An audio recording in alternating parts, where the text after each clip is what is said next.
30:30, Edgardo Melgar en vivo comienza ya.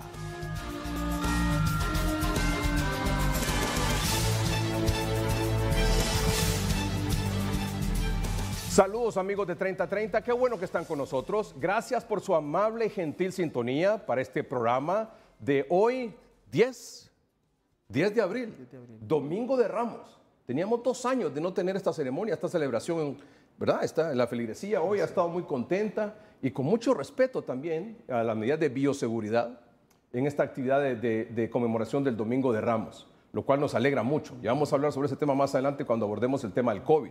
Pero antes vamos a abordar un tema que es sumamente preocupante.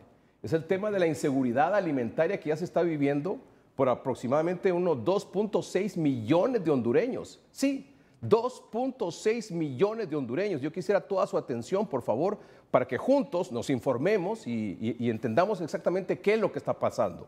Para eso, mis invitados esta noche aquí, nos acompaña el ingeniero Guillermo Cerritos. Él es el director ejecutivo de la Federación Nacional de Agricultores y Ganaderos de Honduras, FENAG. Ingeniero, gracias por estar aquí. Muchas gracias. Y nos acompaña también el ingeniero Luis Donaire. Él es el presidente de la Asociación de Productores de Maíz de Honduras. Ingeniero, gracias por estar aquí. Gracias a usted por la invitación. Y vía Zoom nos acompaña don Francisco Argeñal. Don Francisco Argeñal es el director de CENAOS. CENAOS es el Centro de Estudios Atmosféricos, Oceanográficos y Sísmicos de Honduras. Don Francisco, buenas noches. Buenas noches, don Edgardo. Buenas noches al ingeniero Cerrito y al ingeniero Donaire. Muchas gracias por invitarnos a este programa. Muy bien. Para poner en contexto la situación y que todos entendamos qué es lo que está pasando ahora mismo en Honduras, vamos a presentar unos datos que son realmente escalofriantes y que deben de alarmarnos, nos deben de asustar realmente porque son proyecciones que se han hecho en base a lo que está pasando en el país, con el tema de las lluvias, con el tema de la producción de granos básicos. De ahí entonces que vamos a entender cómo, por ejemplo, en el noticiero hoy mismo, y nuestros invitados, porque este es un tercer programa que hacemos en un mes, en mes y medio, sobre este tema, vamos a entender por qué todo está subiendo de precio. Porque hay menos producción, hay menos cantidad de maíz, de frijoles, de sorgo, de lo que sea, pues entonces eso implica que los productos que salen al mercado salen más caros. Y que la gente que siembra para consumir en el interior del país se le está terminando esa comida. De acuerdo. Y por lo tanto esa gente está en riesgo de seguridad alimentaria, está en riesgo de caer en una hambruna. Y son muchos, son miles a nivel nacional. Miren el primer dato que tenemos aquí para ustedes, amables televidentes. 2.6 millones de personas estarán en crisis o emergencia de inseguridad alimentaria aguda en el periodo de hambre estacional de junio a agosto de 2022. Póngame ese cuadro, por favor, a pantalla completa. 2.6 millones de personas estarán en crisis o emergencia de inseguridad alimentaria en Honduras, alimentaria aguda, inseguridad alimentaria aguda, en el periodo de hambre estacional de junio a agosto de 2022. ¿Y esto de dónde viene? ¿Por qué esta proyección? Viene por la escasez de lluvia. En 2021 la producción baja la cantidad y por lo tanto entonces hay menor cantidad de comida. Ingeniero Cerrito, usted puede explicar mejor que nadie eso. Bueno, en primer lugar, esta cifra es una cifra que la ha generado un estudio entre diferentes ONG e instituciones que actúan en el país bajo la coordinación de la Unidad Técnica de Seguridad Alimentaria y Nutricional que conocemos como UCSAN. Esta dependencia está adscrita a la Secretaría de Coordinación General de Gobierno. Por lo tanto, este dato no es un dato generado por una institución aislada. Si fuéramos hacia atrás, realmente en este momento la estimación de esa cifra, según este estudio, es de 2.2 millones, luego aumenta a 2.4 y en este periodo llega a 2.6 millones de personas. O sea que en el periodo que estamos ahora mismo, en marzo, sí, abril, estamos hablando de 2.2 o 2.4. No, de 2.2. 2.2 millones. Y la proyección es que después de abril sigue, mayo, a 2.6. Después suba a 2.4 y luego a 2.6 millones. O sea que esto es lo que vamos a ver si no tomamos medida en este momento. Bueno, lo que pasa es que esto es el efecto de varios factores que se han juntado para causar esta situación, como ser las consecuencias que nos está dejando la pandemia en la parte socioeconómica del país, ya que alrededor de 30% de las personas perdieron sus empleos o sus fuentes de trabajo. Esa es una razón. La otra razón es el aumento de los combustibles que hemos venido Un sufriendo. momentito, primero me dice usted como efecto de la pandemia. Sí. Pero vámonos un poquito más para atrás, lo que yo hacía referencia, el problema de las lluvias el año pasado. Claro, sí. Partamos ahí, vamos como dicen ABCD. Bueno, en octubre. Primero, En octubre y noviembre, que lo puede confirmar el ingeniero Argeñal, de 2021. tuvimos déficit en el acumulado de lluvias en la época de postrera, lo que obviamente impactó. La época postrera es, La época postrera inicia del 15 de agosto al 15 de septiembre. entonces, agosto, septiembre, octubre, noviembre, déficit de lluvia. Bueno, el déficit ocurrió en octubre y noviembre. Obviamente es un momento importante. Septiembre también. Sí, septiembre fue el más marcado. Ya octubre fueron parecidas las lluvias, se acercaron al promedio, pero el mayor déficit fue en septiembre y especialmente ahí en la zona de donde está el ingeniero Donaire y parte de Francisco Morazán. O Lancho de Francisco Morazán. Sí. Mire, el déficit el año pasado, por ejemplo, la zona donde nosotros estamos, el Valle de Lepaguare, fue seco incluso mayo y junio. Luego hubo lluvias julio, agosto y parte de septiembre. Y se logró pues que la cosecha de primera fuera pues bastante buena. Sembramos en esa ventana prácticamente 3 meses. Pero el Valle del Guayape fue impactado, la parte central del Valle del Guayape, que es donde en Olancho se produce el 53% del maíz comercial que se produce en Honduras. Entonces fue impactado. Y la zona del Paraíso, el Valle de Jamastrán, también fue impactado fuertemente, tanto desde mayo hasta septiembre. Entonces ahí es donde usted produce el de otro 19%. Y la zona de Lloro también tuvo problemas, que es donde estamos produciendo un 21% de la parte comercial. Entonces, tanto en primera como en postrera, porque la postrera ya prácticamente en muchas zonas, octubre, noviembre, diciembre, no hubo lluvias. Entonces, la cantidad de producción, tanto en maíz como en frijol, disminuyó en el país. Entonces, caímos a 2022 con las consecuencias de eso que usted está refiriendo. Y hoy tenemos entonces menos maíz, tenemos menos frijoles, tenemos menos arroz, cantidad de arroz, frijol, maíz producida, maicillo, y por lo tanto lo que tenemos está siendo más caro. Correcto. Claro, pero hay una situación interesante. Ya el año pasado, más o menos en julio, agosto, empezó a haber ya un aumento en los precios de los fertilizantes y hubo un aumento con el tema de la pandemia de los fletes marítimos, lo que encareció ya gran parte de los productos que ya venían. Para que usted se haga una idea, el precio que lo rige en el mundo, el precio del maíz, es la bolsa en Chicago, que es donde se maneja como un commodity, y para que usted vea el maíz, el precio de un bushel, antes representaba un precio más o menos de $2.60 el bushel, cuando subía a $3.20, $3.40. Hoy lo tiene a $7.68. Y las bases, que es lo que cuesta traer el grano del centro de Estados Unidos a los puertos, el costo de elevadores, transporte y seguro. Antes usted pagaba por una base $65, $70. Hoy se está pagando entre $120 a $130. O sea, hoy estábamos viendo con Guillermo que hoy el precio de un quintal de maíz importado puesto en Honduras está más o menos entre los 460 a 470 lempiras, cuando eso antes era 200 lempiras. El doble. Está el doble. Entonces tenemos el problema del déficit de lluvias del año pasado, tenemos el aumento en los precios de los combustibles, tenemos el problema de los fletes marítimos producto de la pandemia, tenemos el incremento de los fertilizantes y le agrego algo más, la guerra. Correcto. Ese es el otro ingrediente que tenemos ahora. Porque tanto los dos países que están en conflicto producen el 19% del maíz a nivel mundial y el 29% del trigo a nivel mundial. Así es. Y uno de ellos es el mayor productor de aceite de girasol del mundo. Entonces, mire cómo el impacto que va a tener sobre el maíz. Y el maíz hay algo bien particular en el maíz, que acá de repente lo vemos solo el maíz como un grano, tal vez porque le decía a Guillermo antes, extra cámara, de que el maíz en el mundo ha sido realmente barato, es su costo, porque los países industrializados lo producen en forma masiva, en una economía de escala, y entonces eso le ha permitido al mundo tener una materia prima a un costo realmente bajo. Pero el maíz es la base de la alimentación prácticamente del mundo, porque usted con el maíz, en nuestros países, en América Latina, es el 70% de la población le consume tortilla. Pero en el mundo, el maíz es prácticamente el 50% de todos los alimentos balanceados para aves, para cerdos, para ganado, para tilapia.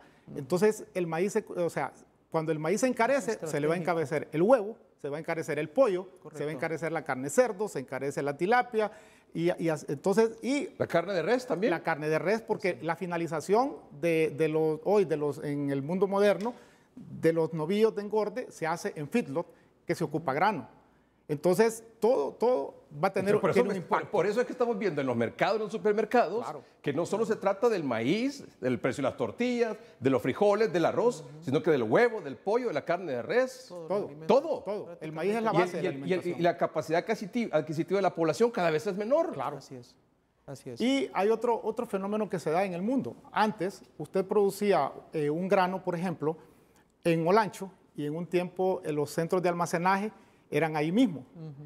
O aquí en Tegucigalpa tenía las instalaciones de Lima y en San Pedro. Pero hoy la mayor parte del alimento que tenemos en el mundo está viajando en barcos 2.000, 3.000 kilómetros. Entonces, con el aumento del costo de los fletes marítimos, más el aumento de los combustibles y todo, usted tiene un impacto enorme, pues, en la canasta básica. Y acuérdese que la canasta básica es el indicador realmente de la inflación en un país. Cuando habíamos visto en Estados Unidos con una inflación de casi 8%. Entonces, eso nos debe llamar realmente la atención de lo que pasa. Y aquí, ingeniero Cerritos, ingeniero Donaires, solo estamos sumando problemas, ¿verdad? Así es. O sea, los problemas que estamos arrastrando del año pasado, bueno, de 2 años del tema de la pandemia, del déficit de lluvia, la reducción en la cantidad de producción de granos básicos y ahora el aumento en los precios de los fletes marítimos, combustible, aumento de los combustibles, aumento de los fertilizantes y la guerra que ha disparado todo esto, que hace que la canasta básica, que todos los productos en general de consumo estén carísimos. Sí. Otro punto. Vamos a este mapa de la situación proyectada para marzo a mayo. Vean ustedes cómo está esta situación. Miren aquí. Ese color anaranjado significa que todos esos departamentos, de los 18 o 16, ingenieros Cerritos, ¿están en crisis alimentaria? De acuerdo. Solamente Cortés y Atlántida son los únicos departamentos que están en categoría acentuada de fase 2, pero todo el resto del país está en fase 3. Todo el país está en fase 3. ¿Qué significa fase 3? Que todos podamos entender. Bueno, que hay una población en todos esos departamentos que tiene un riesgo de caer en una inseguridad alimentaria aguda, ¿verdad? Por lo cual va a requerir ayuda humanitaria. ¿Qué es inseguridad alimentaria? Bueno, básicamente la gente ha perdido puestos de trabajo. Naciones Unidas estimó que un 32% de los empleos se habían perdido, entonces hay un efecto socioeconómico sobre estas personas. Además de que en algunas regiones se perdió hasta el 60% de la producción de sorgo. Entonces, obviamente, no hay disponibilidad de alimento, no hay medios de vida, no hay efectivo en las familias y obviamente van a necesitar o van a requerir ayuda humanitaria. Hay que señalar que no es toda la población de todo el departamento. Claro. Se marcan todos los departamentos que va a haber esa situación. En todos esos departamentos la gente tiene problemas. Así un porcentaje, en algunos más, en otros menos, exacto, pero tiene problemas de inseguridad alimentaria. Sí, ahora en mayor magnitud está Francisco Morazán, está Lloro. Gracias a Dios. Gracias a Dios. Ahora lo vemos. Vamos, vayan con nosotros, amables televidentes, para que vayamos viendo cómo está esta situación, porque después necesitamos que ustedes planteen qué es lo que se hay que hacer. Hay que tomar en cuenta que este estudio, como le digo, que es el trabajo realizado por varias instituciones que trabajan en todo el país con la gente que es más pobre del país. Sí. No estaba considerando la guerra. Imagínense. O sea, cuando este estudio se publicó, todavía la guerra no se había desatado. Vamos al resumen entonces de lo que dice esto. Vayan con nosotros. Para la primera situación proyectada, de marzo a mayo, que es en la que estamos todavía, de 2022, se prevé que alrededor de 2.4 millones de personas, es decir, el 25% de la población, se encuentran en condiciones de crisis o emergencia, donde se requiere apoyo urgente con intervenciones de respuesta enfocadas en salvar vidas y medios de vida, con un plan de respuesta que incluya ayuda alimentaria, asistencia monetaria y distribución de activos. ¿Qué es eso, ingeniero Donaire, por favor?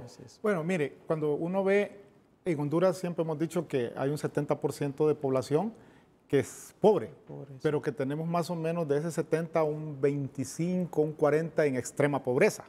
Y esa es la población, como se decía anteriormente, que en todos los departamentos está mucho más impactada porque generalmente sus ingresos son menores que el costo de repente de canasta básica. Entonces, yo creo que aquí una de las situaciones es realmente ver como país La planificación es la que nos va a llevar. Correcto. Realmente. Pero es que esto, ingeniero, perdóneme, pero es que esto es de hacerlo ya. No, claro. Esto no es de seguir planificando mucho. No. Esto como está como que sigamos preparando proyectos y planificando represas para Tegucigalpa. Aquí hay estudios para, por ejemplo, vamos a ver eso más adelante aquí en la represa Los Laureles, que se está secando. Y la Concepción está a menos de la mitad de la capacidad que tiene. Los Laureles está apenas un 25-30% de su capacidad de almacenar agua. El punto es que aquí, por ejemplo, en Tegucigalpa no podemos seguir con proyectos y analizando, porque cada día esos proyectos van a ser más caros y después van a ser insuficientes para la cantidad de población que tenemos. Claro. Eso significa que a nivel de producción del campo y enfrentar esta situación, hay que hacer algo ya. Así es. Totalmente. Y ahí es donde entra la parte de planificación. Una de las cosas interesantes es que en el mundo, nosotros el principal socio comercial que tenemos tanto en exportaciones como importaciones, que es Estados Unidos, tiene reservas de maíz y tiene producción de maíz y tiene producción de trigo y producción de soya, que es prácticamente la base de la alimentación. ¿Qué es lo que pasa? Claro, está a un precio que podríamos decir es el doble de lo que se compraba. Pero si nosotros en el mundo hoy, todo se hace en base a proyecciones. Usted ve, hoy se va a la bolsa de Chicago y usted ve hoy cuánto es el costo del maíz hoy y también están los precios para septiembre, para diciembre de 2022 y ya para mayo de 2023, junio de 2023. O sea, usted puede salir a comprar al mundo. Usted compra posiciones en bolsa. Entonces, los importadores que tenemos en el país, en esto se han dado algunas situaciones en el tema de maíz.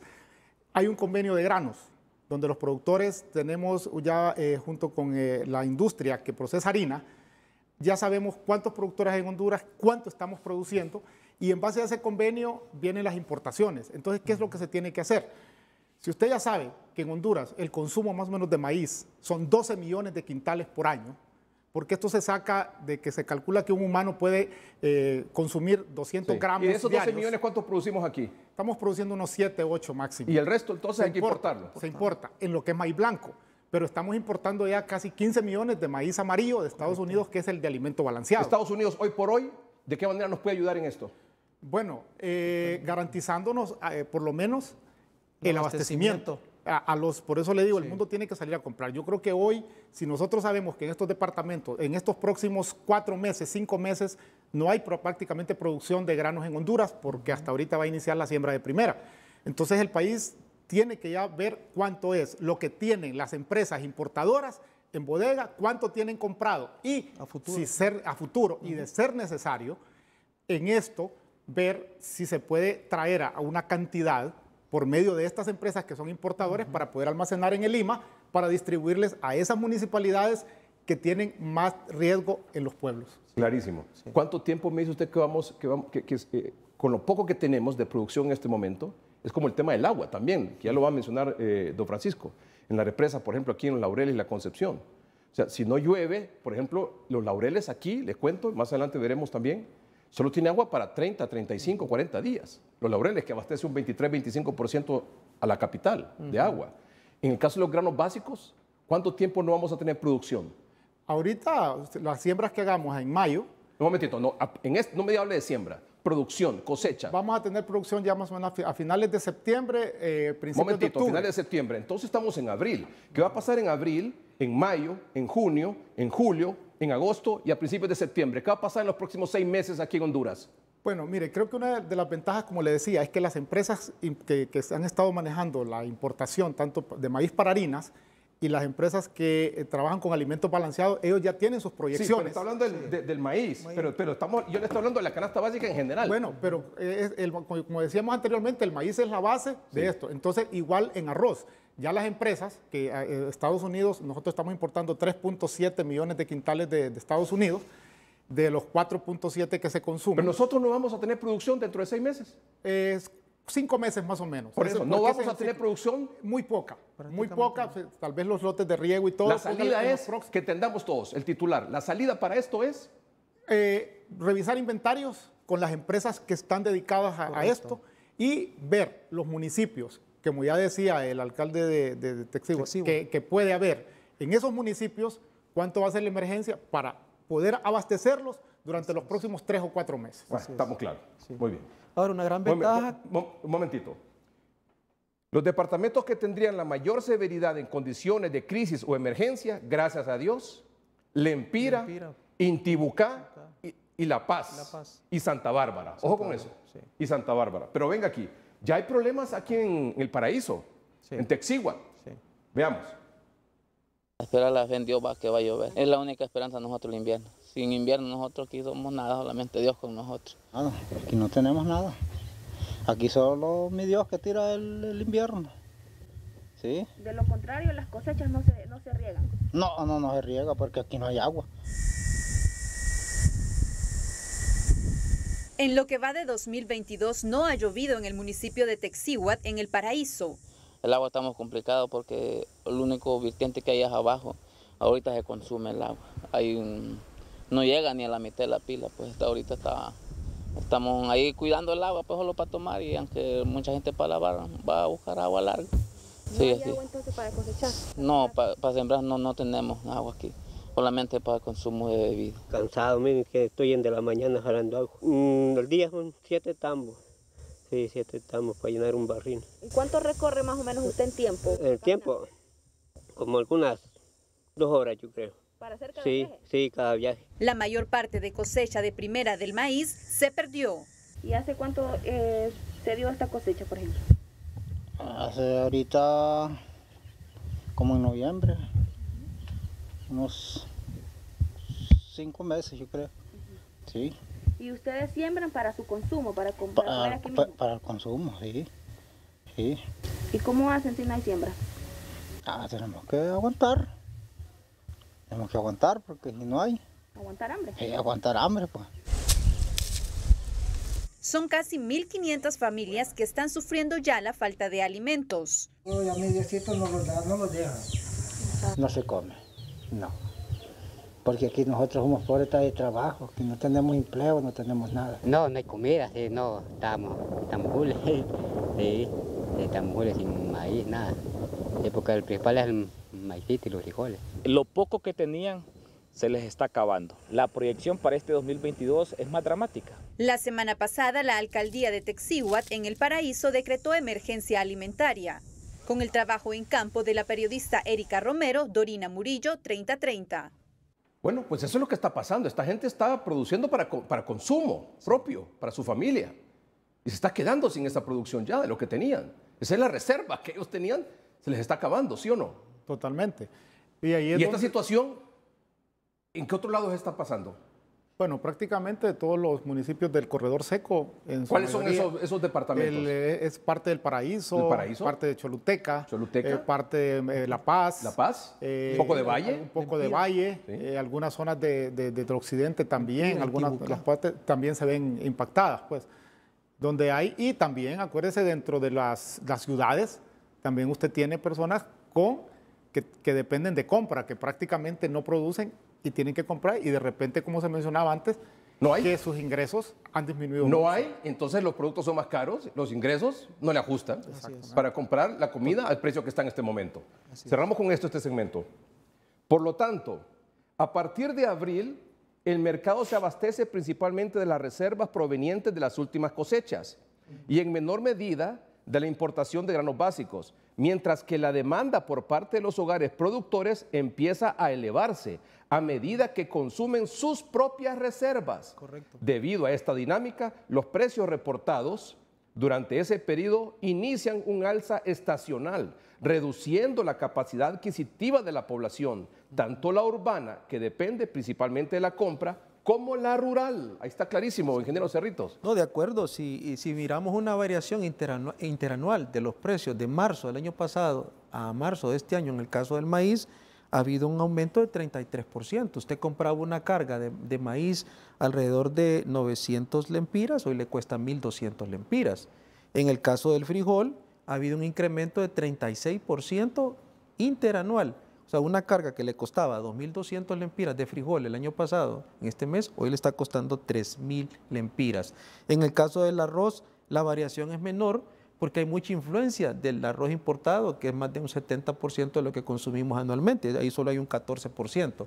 Pero si ve la variación trimestral, el maíz tuvo más variación en el último trimestre que en todo el año. Prácticamente de ese 33% se ha dado en el primer trimestre del año. Y fíjese, por ejemplo, en el mapa anterior teníamos a Cortés y Atlántida con un riesgo de inseguridad alimentaria acentuada en la proyección de marzo a mayo. Pero, por ejemplo, en la de junio a agosto, prácticamente todo el país, es decir, en todos los municipios de los 18 departamentos, a excepción un poco de Islas de la Bahía, pero ahí el resto del país, en todos los departamentos y en muchos municipios de estos 17 departamentos, vamos a estar en crisis de inseguridad, en crisis alimentaria. Ingeniero Cerritos. Bueno, aquí lo importante es, como le digo, se tiene que establecer... No, pero ¿esto es así? Bueno, de acuerdo a ese informe, sí. Y ese informe tiene validez porque es un informe oficial. Es emitido por la Unidad Técnica de Seguridad Alimentaria y Nutricional. ¿Y qué es lo que puede hacer que esto cambie? ONG. Bueno, la ayuda humanitaria es vital. No se puede prescindir de esa ayuda. Obviamente que tiene que acompañarse con apoyos específicos en temas de medios de vida, claro.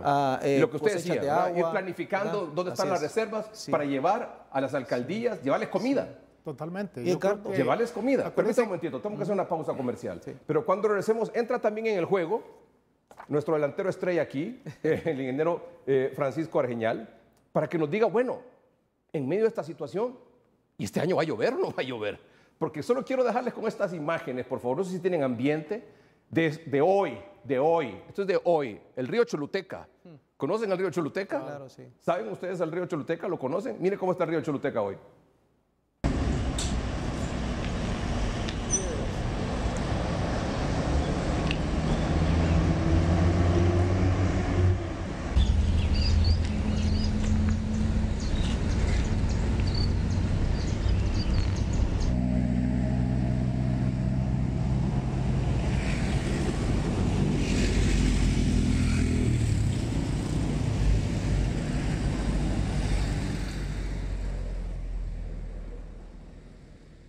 Ese es el río Choluteca. De acuerdo. Pero ya prácticamente ya ha quedado prácticamente ya en pequeño. Es un río de piedra. Totalmente. Vamos a una pausa comercial. Don Francisco, cuando regresemos.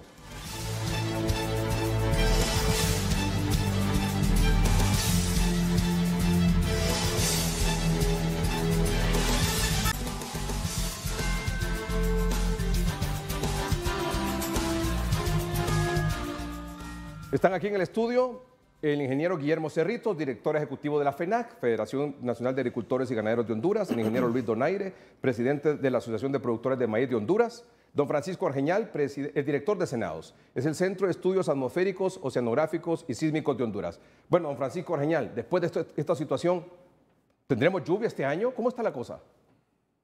Sí, tenemos un pronóstico, bueno, la siguiente imagen, por favor, la siguiente. En la siguiente imagen podemos ver el pronóstico que tenemos para mayo. Mayo esperamos lluvias por arriba del promedio. Un momentito. ¿Tenemos la imagen de mayo? ¿Sí la tenemos o no la tenemos? Sí, es la siguiente, creo. Vamos a ver. Pero ¿vamos a tener lluvia o no vamos a tener lluvia?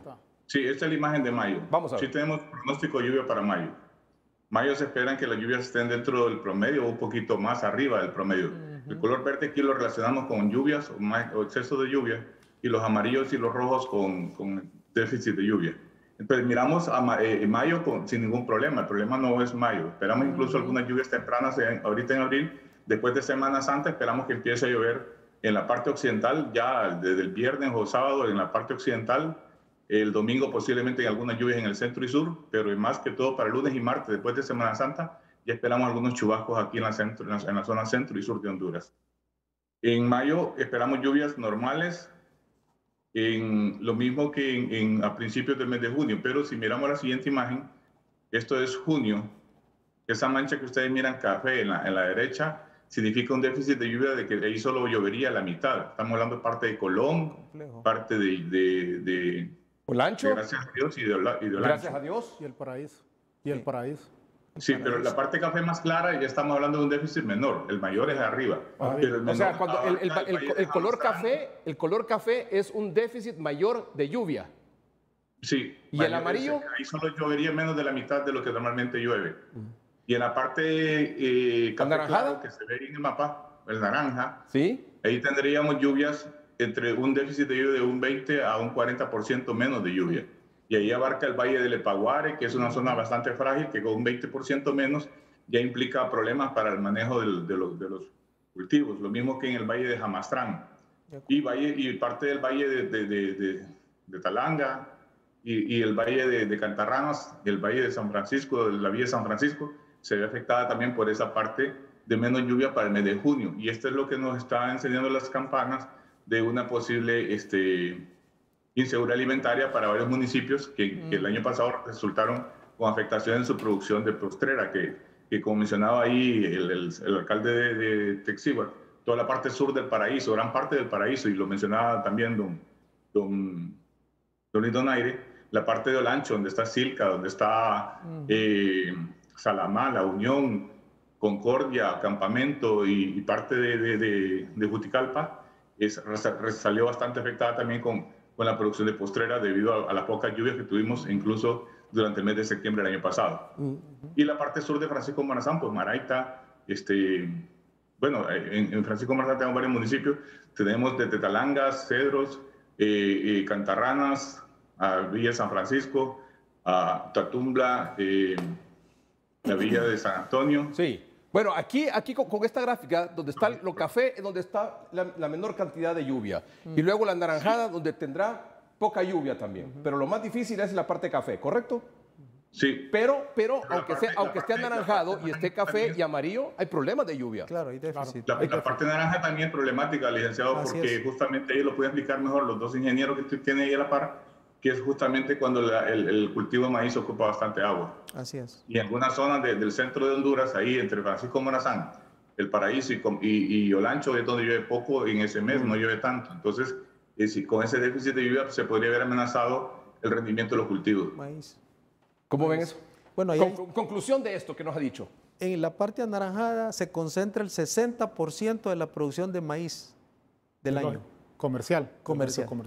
Entonces, si esa parte está así y no evoluciona, vamos a tener bajos rendimientos.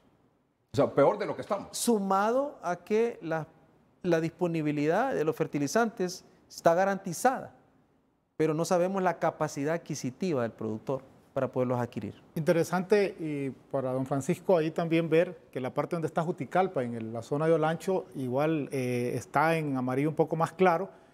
Esa parte creo que sí tiene un déficit, que es el valle, prácticamente el valle del Guayape, entre Juticalpa y Catacamas, tiene un déficit, pero si usted se fija, hacia Catacamas también, la zona que se siembra, que es una zona de la más alta producción, el centro San Esteban, del valle, sí, toda esa parte, pero esa parte entre Juticalpa y Catacamas, hay una parte que no está tan impactada, pero hay una parte que sí, don Francisco. Pero hay que diferenciar una cosa también, que en Catacama llueve más que en la parte de Juticalpa. Y entonces un déficit de un 30% en Catacama tiene distinto impacto a un déficit de un 30 o 20% en Campamento o en Concordia. ¿La siguiente gráfica, don Francisco? La siguiente gráfica es para ver la canícula. Ya entramos a canícula en ese mes, en julio. En la que sigue julio, que aparece la mancha naranja en el norte de Choluteca, Valle, el sur de Francisco Morazán, el sur de La Paz y el sur de Comayagua, e incluso algunos sectores de Santa Bárbara o el norte de Lempira. Entonces, esa canícula un poquito fuerte ahí podría afectar, incluso rematar la producción de primera de maíz si se hace un poco tardía y si se hace con variedades que duran más de 60 días, porque el campesino como el que me mostraba en el video de Texíhuatl, ese maíz ocupa como 60 días de lluvia. Entonces, ese tipo de maíz se puede sembrar, pero no es de escala comercial y el rendimiento es bastante bajo porque es un maíz criollo. Sí. Es el único que se podría dar ahí. Así es. Que es muy distinta a las variedades que utilizan en Olancho. Maízito, mejorado. ¿Hay otra más? ¿La de agosto? La de agosto ya es benévola. Las lluvias de agosto ya se espera que las condiciones se normalicen en todo el país y ya podamos tener una postrera de buen rendimiento. Okay. Algo muy importante aquí también, licenciado, nosotros hemos identificado entre Copeco, ya estamos en algunos trabajos y está convocando al Comité Interinstitucional de la Sequía para después de Semana Santa para tomar acciones de planificación, porque tampoco hemos visto el informe de la USAN y creemos que el problema mayor está más concentrado en varios municipios de Olancho, El Paraíso, Francisco Morazán, Choluteca y Valle. De ahí los demás municipios del corredor seco, como la parte occidental, por ejemplo, no se reportaron pérdidas de acuerdo a los informes que tenemos de DICTA y que tenemos de varias... Esa noticia es lo que usted está diciendo. Se está convocando al Comité Interinstitucional del tema de la sequía para abordar de inmediato esta situación después de Semana Santa, ¿correcto? Así es. Muy bien. Porque hay una situación compleja. Ramón Soto para esto. Olancho, El Paraíso, Choluteca, Valle Francisco Morazán. Creo que ustedes habían platicado anteriormente. La mayoría de los departamentos están en una situación complicada. Claro. Pero aquí donde la situación está más crítica. Así es. Yo creo que va a ser importante, Edgardo, que la distribución de la ayuda que el gobierno va a distribuir, que se llama bono de solidaridad, se enfoque a aquellas zonas donde tiene mayor probabilidad de éxito por los acumulados de precipitación que el ingeniero Argeñar nos está proveyendo. Por eso es que el alcalde de Texigua dice que mejor recibir ayuda humanitaria que semilla o fertilizante, porque si va a sembrar lo puede perder. Entonces yo creo que esa ayuda hay que dejarla para postrera, que tenemos mejores escenarios de precipitación. La ayuda del bono. La ayuda del bono. La ayuda del bono. Entonces, en este momento, ¿perdón? Del bono tecnológico. Sí, correcto. Bueno, aterrizamos entonces. Ahora aterrizamos. Aterrizamos. Póngame el rótulo, el primero, por favor. Lo primero es la ayuda alimentaria. Sí, como decía el ingeniero Donaire, el ingeniero Cerritos, ya tenemos identificado, o debemos de tener identificado, dónde hay reserva y dónde hay problema. Asistencia alimentaria humanitaria de emergencia en los municipios donde ya sabemos que la gente está con problemas de alimentación. Eso es lo primero. De acuerdo. La otra sería la distribución del bono. El bono tecnológico es dinero. No, es semilla y fertilizante. Muy bien. ¿Verdad? Que semilla y fertilizante. Ya hay un presupuesto aprobado. Ahí hay algo bien interesante. Yo creo que el bono es una muy buena herramienta. Correcto. Han habido muchos problemas en el pasado por la forma en que se distribuye, que de repente no se ha hecho quizás a veces de la mejor manera. Pero para mí es una muy buena herramienta porque llega a pequeños productores. Correcto. Es el enfoque que para pequeños productores es semilla, es fertilizante y de repente un poco de insecticidas, de insumos, que le puede permitir sembrar una media manzana a un productor donde ya puede tener ya una producción para subsistencia. Creo que este año están hablando de unos 150,000 a 180,000 bonos que ya permitiría sembrar un área importante, y creo que aquí es de relevancia ver realmente en qué municipios se va a distribuir para hacerlo. Bien. Como usted decía, focalizar bien la asistencia alimentaria humanitaria y focalizar bien ese bono tecnológico y hacerlo en tiempo y forma. Así es. Muy bien. Así es. Y donde sabemos que no hay probabilidades de éxito, no lo entreguemos, sino que lo dejemos ese para bono postrera. tecnológico usted no lo puede entregar así a la zumba y marumba, porque se va a quedar con el fertilizante, se va a quedar con esa ayuda y no va a poder sembrar, no va a poder cosechar. O posiblemente va a vender el fertilizante. Al final el fertilizante no se come, ni la semilla tampoco. Pero lo importante es lo que primero es la asistencia alimentaria humanitaria. Hay un factor ahí, viendo lo que puede pasar en la postrera, por ejemplo, que generalmente es los frijol, lo que se siembra. En muchos en casi todo el país se normaliza, entonces habrá que dar un bono de primera, que generalmente es más maíz, y un bono de postrera, que hay un poco más de tiempo para planificarlo, para la producción de frijol, que es importante igual. Bueno, creo que está todo bien claro. El problema, de dónde venimos, cómo estamos y lo que hay que hacer. Yo creo que otra recomendación. Cerramos con esa última recomendación.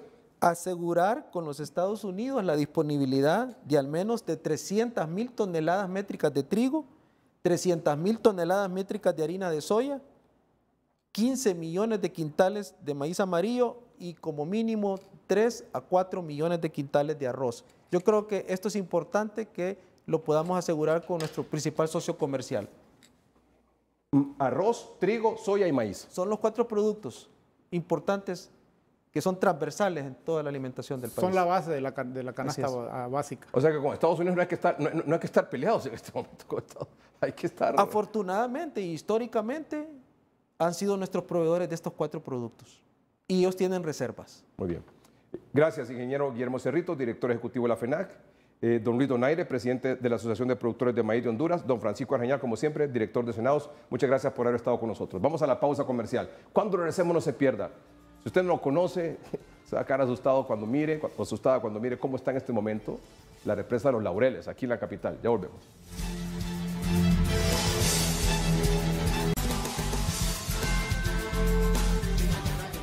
Les presento a continuación la conversación que tuve en la represa de Los Laureles este fin de semana con el ingeniero Carlos Hernández. Él es experto en acueductos de la capital.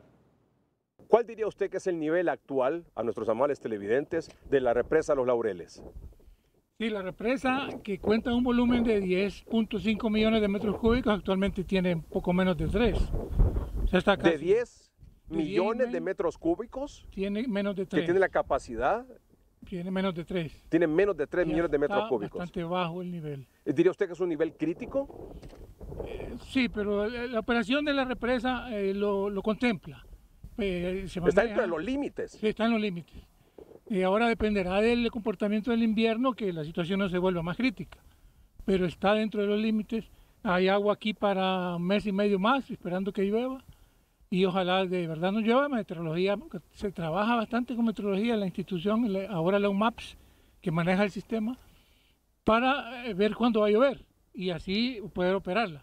Pero se está ahorita contemplando todo. Usted me dice, ingeniero Hernández, que el nivel actual de esta represa de 3 millones de metros cúbicos genera agua o abastece de agua al 23% de los capitalinos y que si no llueve nos quedamos sin agua, ese 23% de la población aproximadamente, por lo menos viniendo de la represa Los Laureles, en 45 días.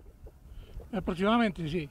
Sí se quedaría sin agua la represa, el embalse, pero está el otro plan que se inyectaba por unas tuberías que llegan por aquí desde la represa Concepción. No se quedaría sin agua la población, el embalse sí, lo que no es conveniente, pero está dentro de lo proyectado porque ya se ha presentado un año. Como un plan B. Sí, plan B. O sea, se traslada por una tubería agua de la represa a la Concepción, aquí, a Los Laureles, para abastecer aquí la parte a los capitalinos que se abastecen de Los Laureles. Correcto. O sea, ese 23%. No se quedarían sin agua, pero sería muy limitado además. Si los horarios están limitados ahorita, 7 días van a ser peor. Sí, que van a ser a 14 días el abastecimiento de agua. Posible. Y otra cosa, dígame cómo se encuentra la Concepción entonces. ¿Acaso aquella está llena? Concepción, que tiene una capacidad de 36 millones de metros cúbicos, está como en 15, pero da la impresión de que fuera una situación favorable, pero no es así porque ya cuando baja de 10 ya es una cuestión crítica ya. Esa presa se maneja de otra manera, se maneja bianualmente. No se puede dejar seca, no se puede dejar en lo mínimo porque el siguiente año existe el riesgo de que no llegue ni a la mitad y esa situación es grave. Entonces, si baja de 10 millones, ya es una situación crítica. Aquella de 36 está en 15 actualmente, 15, la Concepción. Le quedan 5 para las condiciones óptimas. Ya menos de 10, ya la cuestión se vuelve un poco crítica. Y con 3 aquí estamos en nivel crítico. Sí. La situación ahorita es baja. Y esto que entre los dos embalses no son suficientes para toda la ciudad. Si es que, ingeniero, esta represa Los Laureles, amables televidentes, tiene 46 años. 46 años. Que en aquel momento era para abastecer de servicio de agua 450,000 habitantes. Medio millón de personas aquí en la capital. La represa La Concepción tiene 30 años desde que comenzó operaciones. Sí, para una población que 750,000. Y ahora tenemos que un millón y medio. Un millón y medio. Porque aunque no llegue por tuberías a toda la ciudad, solo llega a un 75%, sí le llevan agua de la misma agua que generan acá por camiones al resto de la población. O sea que en los últimos 30 años, para la capital, solo hemos tenido estudios y proyectos, pero poco o nada se ha hecho para mejorar el abastecimiento de agua de los que residen en esta ciudad, aquí en el Distrito Central, o por lo menos en Tegucigalpa y Comayagüela. ¿Sí? Pocas mejoras, pero algunas, como la cortina inflable que agarra 3 millones, aquí está. Allá en Concepción se puso otra cortina, otros 3 millones, son 6 ahí. Se ha trabajado también en fugas, pero no lo suficiente como para poder Pero son mejorar. como parches eso, más, sobre todo diría yo, de ingeniero. Sí, pero han olvidado, 6 millones, ya sin esos 6 millones el verano sería más crítico. Sí. ¿Y por qué estamos así, ingeniero? Bueno, aparte evidentemente porque no se ha hecho ningún proyecto adicional en los últimos 30 años, esta situación que cada vez es como más crítica. Tegucigalpa, el Distrito Central, la periferia aquí, hay agua, todavía hay ríos, quebradas, potenciales, fuentes, hay un recurso hídrico existente todavía, están varios, el río El Hombre, Jiniguare, Sabacuante, todavía hay que hacer proyectos, hay que hacerlo, y es lo que ha hecho. Los proyectos están, lo que hay que hacer es ejecutarlos, desarrollarlos. Hay unos que están a nivel de diseño, prefactibilidad, perfiles, y hay unos diseño final. Eso es lo que hay que tomar la decisión de qué vamos a hacer ahorita para hacer algo rápido, no esperar 10 años para el río del Hombre. Y un intermedio que esté en unos 4 años Es posible, ya lo están estudiando las nuevas autoridades de la alcaldía que retomaron el sistema y creo que van bien enfocados. Ojalá se logre de tomar la decisión y comenzar esos proyectos. Pero es un proyecto a 4 años. Si comenzáramos este domingo, si comenzáramos ahora en abril. No, quizás menos. Depende de la realidad que le den. ¿Y el dinero, el presupuesto, se tendrá? Bueno, es prioridad. Esa es la prioridad que ha hecho falta. Tomar la decisión es caro, pero nos hace falta. Pero es que el otro año va a ser más caro. Sí. Y en 2024 va a ser más caro. Más caro cada año. Sí. Entonces se vuelve un obstáculo mayor el problema del financiamiento. Pero el agua ayuda a construcción. Ah, no, por supuesto. Esa debería ser una prioridad para la capital. La pregunta, ¿le ha importado a alguien? Pues todavía no veo yo que yo he tenido estuve muchos años en la institución ESANA y no se hizo lo suficiente, solo obras complementarias, las que hablamos, no lo suficiente. Y se sabe que por falta de agua aquí se pierden millones anualmente, se pierde más de lo que se podría gastar en unas obras de esas. Entonces, lo justifica, claro. Debe hacerse las obras. Claro. Por ejemplo, en las mejores condiciones, la represa Los Laureles tiene, me dijo, 10.5 millones de metros cúbicos. ¿Y la Concepción? 36. Estamos hablando de 46. 46 volumen, pero cuando estoy viendo entra y sale. En total al año producen 86 millones. 86 millones. Pero ¿cuánto necesitamos aquí en la capital para tener un abastecimiento de agua normal? ¿Cuánto más? ¿Cuántos millones de metros cúbicos más? Hay un déficit variado. En verano anda casi 60% de déficit. Por esos horarios tan difíciles. Drásticos, complicados. Y si es casi 60, o sea que más del doble hace falta. Hacen falta los 100 millones que están contemplados en uno de los proyectos que arriba el hombre. O sea, 100 millones. O sea que para que nuestros amables televidentes que residen aquí en Tegucigalpa y Comayagüela tengan un abastecimiento relativamente normal de agua, se necesitan 100 millones de metros cúbicos de agua. 100 millones. Adicionales a los que están actualmente. Correcto. Pero podría tenerse agua todos los días, pero no 24 horas con proyectos intermedios, que son los que ahorita están analizando para poder ejecutarlos primeramente. Donde estamos aquí, con el fondo de la represa Los Laureles, donde estamos sentados, ¿se llena? ¿Se ha llenado alguna vez? Sí, claro, aquí sus 20 metros por arriba se llena. Se llena. O sea, sí. donde estamos, 20 metros por arriba. Correcto. ¿Cuándo fue la última vez que vio llena esto aquí? A esa altura que refiere. De esta cuenca Guacerí, que es de 210 kilómetros cuadrados, es tan grande y llueve bastante, que es donde más llueve, que se llena casi todos los años. Es fácil que se llene y rápido. Entonces todos los años se ve, pero imagínense cómo baja de rápido en verano. Se consume el agua de la ciudad porque ya no ajusta. Rápido se la gasta la gente. Si es que estos 46 millones de metros cúbicos de agua entre la Concepción y Los Laureles es para 800,000 personas. Correcto, por ahí anda la cantidad. Hace 30 años. Sí, así es, entonces, es como tener un botellón de agua para su casa y ahora ya toda familia tiene 3, 4, 5 casas más y sigue con el mismo botellón. No se puede. Sí. Y usted me dice, ¿todos los años se llena aquí donde estamos sentados? Todos los años. Incluso 10, 15 metros más arriba. Sí. ¿Pero cuánto dura eso? Ya enero, febrero ya se está viendo ya que bajó bastante. Ahorita ya marzo, abril, ya mire, ya se fue el 80% del agua ya se consumió, se consume rápido. ¿Cómo se podría gestionar mejor este problema del agua, aparte de los proyectos? Cuando llueve en la cuenca, cuando me dice usted la cuenca, es todo el bosque que está previo a llegar aquí. Sí, correcto, allá. ¿Y ese bosque, qué ha pasado con ese bosque? Bueno, esta cuenca. Que serviría como para retener un poco el agua.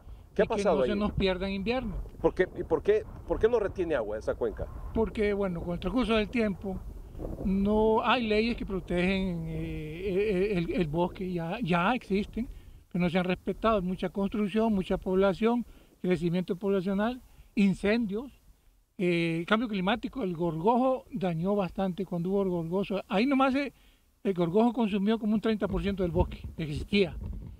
y todo eso. No se ha cuidado y ha hecho que se deteriore tanto que usted cruza por esas calles de ahí, mira el bosque, pelones. Eso no debería ser, porque nos hace que se nos pierda el agua en invierno. ¿Cuándo cree usted, estamos ahora casi ya a mediados de abril, ¿cuándo cree usted que se pueda recuperar este embalse de los Laureles? Porque las proyecciones andan similares al año pasado, que va a llover. Ahorita en abril siempre llueve 2 o 3 tormentillas, ya es que solo lo alegran aún. Sí. En mayo, la segunda quincena, empieza a llover un poco. Ya aquí empieza a levantar. En otros años, hace 5 años para atrás, siempre se llenaba en mayo, siempre. El año pasado, el antepasado, no se llenó en mayo. Ojalá que esta vez se llene en mayo, es la primera etapa del invierno. Estamos como en la canción, ojalá llueva café en el campo. Si no, se va a llenar en septiembre, octubre, ahí seguro. Y ahí rebalsa bastante. Y cuando usted me dice rebalsa bastante, ¿esa agua se pierde? Se pierde para nosotros aquí en Tegucigalpa, no podemos potabilizarla. Pero otros la ganan allá abajo. ¿Por qué? ¿Por qué? Porque la planta de tratamiento que tiene aquí, la represa, fue construida para la represa para aquel tiempo. Una planta que potabiliza una cantidad limitada de agua. Aquí puede potabilizar hasta 700 litros por segundo. Pero por encima de la cortina pasan 20 metros cúbicos por segundo. O sea, y puede potabilizar solo 1.3. Tampoco. Pero es antieconómico y también no es razonable hacer una planta tan grande solo para el invierno. Solo para el ratito, que llueve y que se rebalsa. Por eso la estrategia que hubo estuvo bien pensada, de llevar un poco de agua aquí antes de que se pierda para Concepción. Sí. Proyecto millonario ese. Por ejemplo, ahora que estamos en problemas, viene por esa misma tubería, supongo, el agua de la Concepción para acá. Sí. Y cuando aquí se llena, se manda para allá. Así está ahorita. Sí. Está siendo útil. Si no llueve en los próximos 45 días, ¿esta represa se seca? Es probable, a menos que se tomen la decisión de autoridades de producir menos agua. Aquí están produciendo. O sea, cuando me dice producir, o sea, reducir los horarios de abastecimiento. Sí, para que dure más. Están produciendo, creo, ahorita. ¿Se puede reducir más los horarios de abastecimiento, ingeniero? Sí, el 2019. Quiero decir, ¿se puede ampliar los horarios de abastecimiento? O sea, si ahora es de 7, 10 días, hay gente que se queja de 15 días y más. El 2019 fueron 9 días, en verano. Pero teóricamente. Sí, hay zonas que, eso es lo normal, pero hay zonas que están en la periferia, muy altas y alejadas, que aún ahora están 10, 12, 15 días. Ajá, imagínese, y si no llueve. En la proyección que usted refiere, ahora en abril o en mayo. 2 veces al mes. Pero por eso es que la gente critica a los camiones, por un negocio que hacen exagerado. Pero útiles sí son, porque si allá no puede llegar agua por la altura, no se puede despachar, no ajusta el agua, y porque las tuberías no son suficientes, pero sí se pueden llevar por camiones, que sea limitada la cantidad. Pero las venden muy caras, porque el SANA se las vende bien barata, y ellos la venden muy cara allá en las colonias. Pero es como un mal necesario. Debería estar regulado, pero ya no le toca a la institución, ni a la UMAP, de la alcaldía, que va a manejar esto, ni al SANA. ¿Qué pasa si esta represa se seca, si no llueve en 45 días? Ya se ha secado. ¿Cuándo? Creo que fue con el 90, por ahí. Se secó por completo. Puede haber una ventaja, viendo el lado bueno, para sacar lodo, que tiene mucho lodo. Porque si no, no se puede sacar, con agua no se puede sacar. Es que esperar a que llueva en la segunda etapa del invierno para que vuelva a levantar de nivel. Y usted me dice que actualmente tiene 3 millones de metros cúbicos. 3 millones. Pero esos 3 millones de metros cúbicos de agua, ¿cuánto realmente le hace falta para que ya quede con el agua que es puro sedimento? Sí, bueno, ya cuando está en 1 millón, ya el agua es ya... O sea que tenemos... La calidad no es muy buena. El tratamiento es más difícil, más costoso, pero se puede. O sea que podría decir usted que tenemos en realidad, para uso de consumo humano, 2 millones de metros cúbicos. Óptimo, sí, pero... Óptimo, sí. Dependiendo de la operación. Así yo digo, de los 400 litros por segundo que está produciendo ahorita potabilizada, le va a bajar a 200 para que dure más y aumentar los horarios de servicio. Es difícil darle esperanza a la población de que va a tener un mejor y mayor abastecimiento de agua.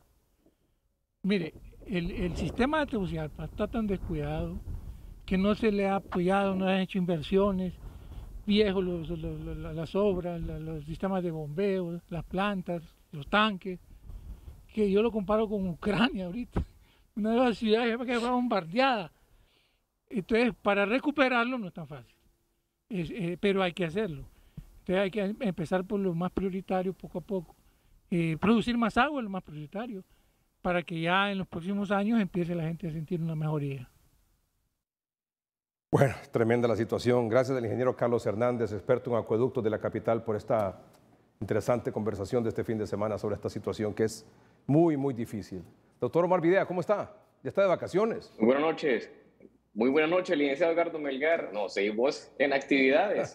Bueno, analizando, no nos podemos separar, no podemos desligar de un momento tan crucial que se vive en este momento en la pandemia.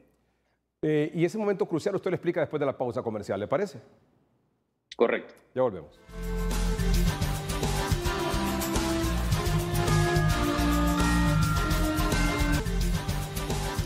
Lo que está pasando en Shanghái, doctor, a mí me tiene sorprendido. Esta gente está en un confinamiento, entiendo que ya son como un par de semanas, y la gente está desesperada. Hay un impacto tremendo por la cantidad de contagios, la cantidad de fallecidos. Y vean y escuchen lo que ocurrió hace 48 horas en Shanghái.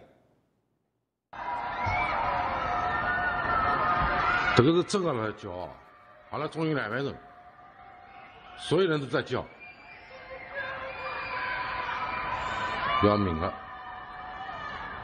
就刚刚5分钟前头，俺们叫完没几个了，现在突然之间，所有人都叫了，要死！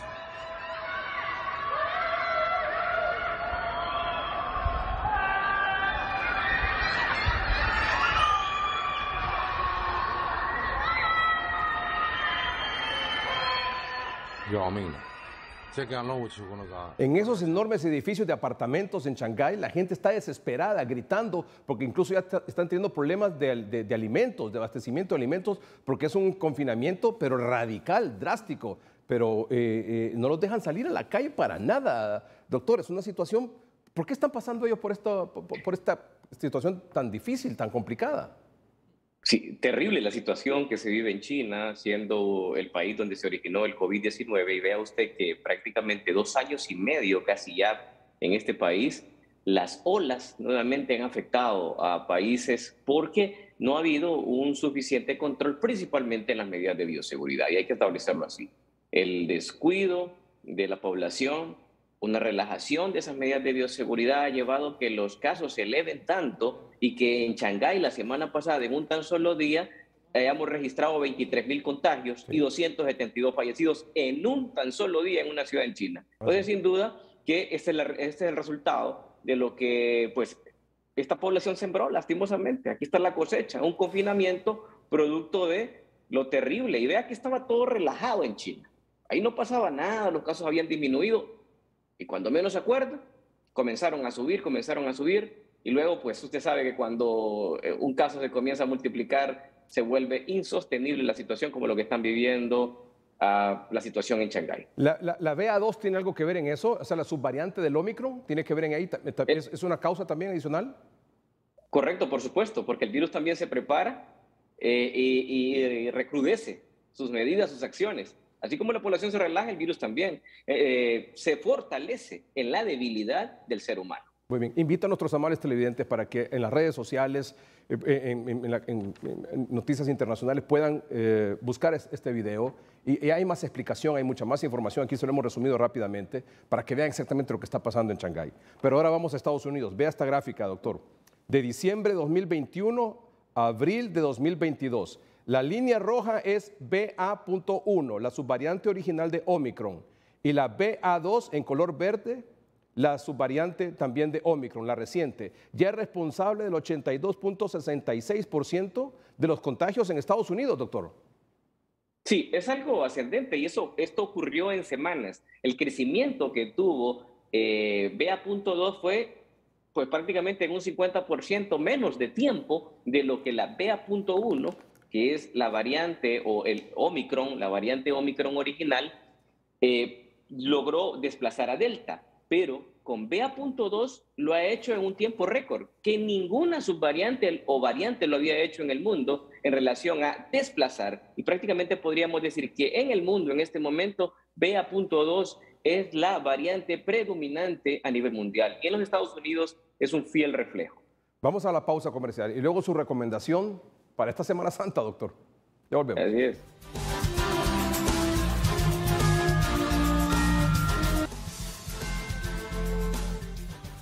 Doctor, ¿cuál es su recomendación a nuestros amables televidentes para esta Semana Santa? En la Semana Santa hay que relajarnos mentalmente, pero no relajarnos en el combate al COVID-19. La responsabilidad es individual. Si usted se relaja en las medidas de bioseguridad, no lo dude que va a llevar el virus a su casa. Esta semana es clave. He visto un relajamiento impresionante en las imágenes que he podido ver en este fin de semana de la población. Estamos a tiempo. No olvidemos el uso de la doble mascarilla. Eso es clave en este momento para evitar que se nos venga un aumento en los contagios para las siguientes 2 semanas. Doctor, muchas gracias. Nos encontramos el próximo jueves, ¿le parece? Por supuesto. Buenas noches. Gracias, doctor Omar Videa, consultor de Noticieros Hoy Mismo y del programa 3030. Gracias a ustedes por su atención. Buenas noches y que estén bien.